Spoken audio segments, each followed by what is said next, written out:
How do Blacks think that we've been misled by our leadership, for instance. They think that we can consume our way into equality. Consume our way into equality. And sees equality as an equality of materials. So if I have the same car as a white person, if I have the same house as a white person, you know, a similar job, then I'm equal. But you cannot consume yourself into equality.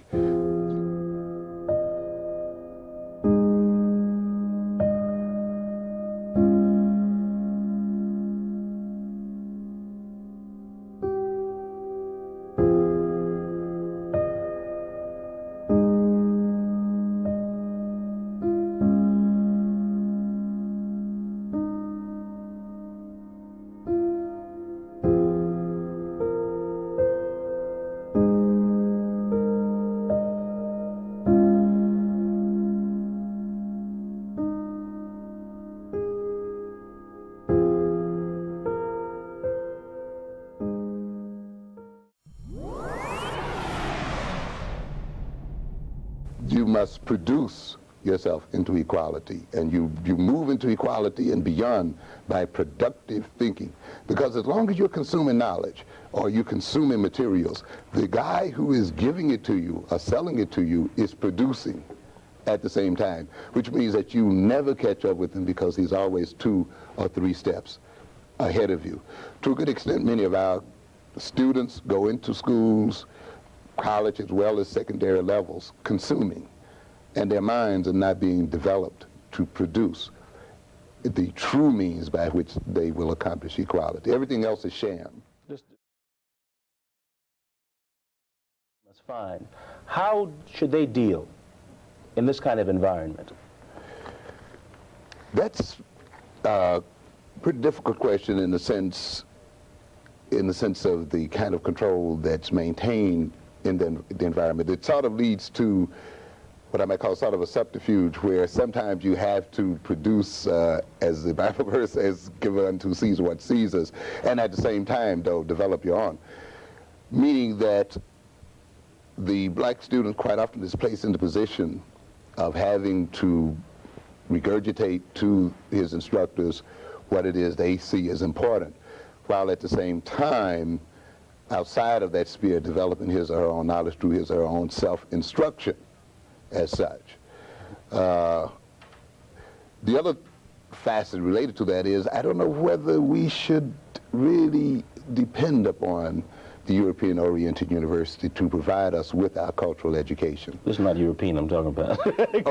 but many black institutions are European. Oh, okay, yeah, all right. Very European-oriented. Go ahead. As such. And the problem is, you have in many instances with the so-called many black professors is the fact that they essentially are representatives of the European point of view. And the only philosophies and orientation they too have learned have been those philosophies and orientation. I think it means that quite often then, if the student's job that was begun in the 60s, where we established African Studies and Black Studies program, has to be completed in the sense where these programs are not just mere electives or things you do while you have nothing else to do. They should be required, in a sense, for black students, and they should, in a sense, be the very first programs that a black student takes. Why is say, Shakespeare more important than Langston Hughes or James Baldwin? Why is that? Because the Europeans perceive themselves as more important than non-white people, and it justifies their so-called superior position as such. It maintains and it helps to maintain the so-called unimportance of non-white people as such, and Hughes belonging to that category would not be permitted to be elevated there. It helps to maintain, of course, the power relationship as such, and to also build in values in the black student, to value what is not his as being more important, which then focuses his attentions and energies on what is European. In the sense, it helps to maintain what I call that hypnotized state as such.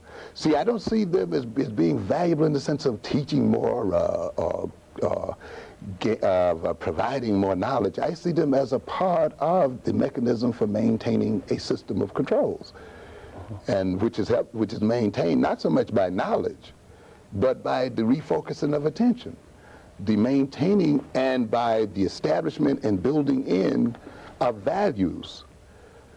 It also reduces the revolutionary potential of black people, because you cannot revolt against a people whose values you share. And therefore, it makes the educated black, were he educated along Afrocentric lines and along philosophies that were very distinct and different from European philosophy, that would set him up then to actually then rebel against Eurocentric psychology and philosophy as such. But since he values that philosophy, the only thing that he can ultimately do is seek reformations to reform the systems, which is pretty much where black leadership has been set. Now, it's not a leadership that's seeking to bring about a new world order, for instance, a world order that's based on, say, different philosophies, but one that seeks merely to share the material culture of whites. We talked a little while ago about, you mentioned Milton and Shakespeare. This touches on something that you talked about earlier, and that is the Marva Collins story out of Chicago, the black lady who did some miraculous, quote, miraculous thing, quote, miraculous thing. In the context of this culture, yes. Right, with some black kids, excuse me. Deal with that, if you will. Yeah, Marva Collins has become quite a celebrity here lately, particularly as a result of her being on this so-called 60 Minutes segment, and as well as a recent drama based on her life.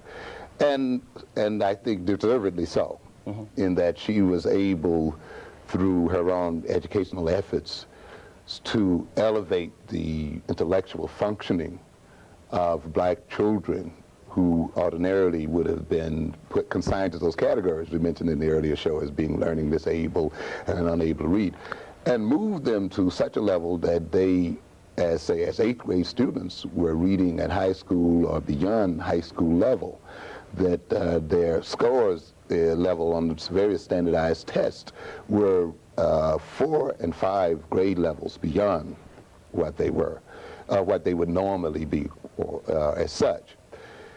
And that is somewhat of a miracle in this country when you've been fed the philosophy that black children cannot learn, and that they are not interested in learning, and they have all of these deficits.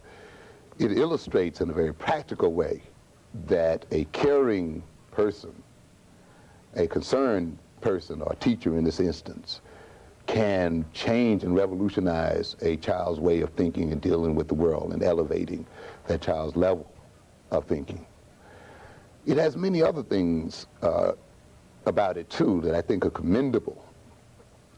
One of the things is that we, as black people, can elevate the thinking levels and change the thinking levels of our children in any way we desire if we assume control of their education.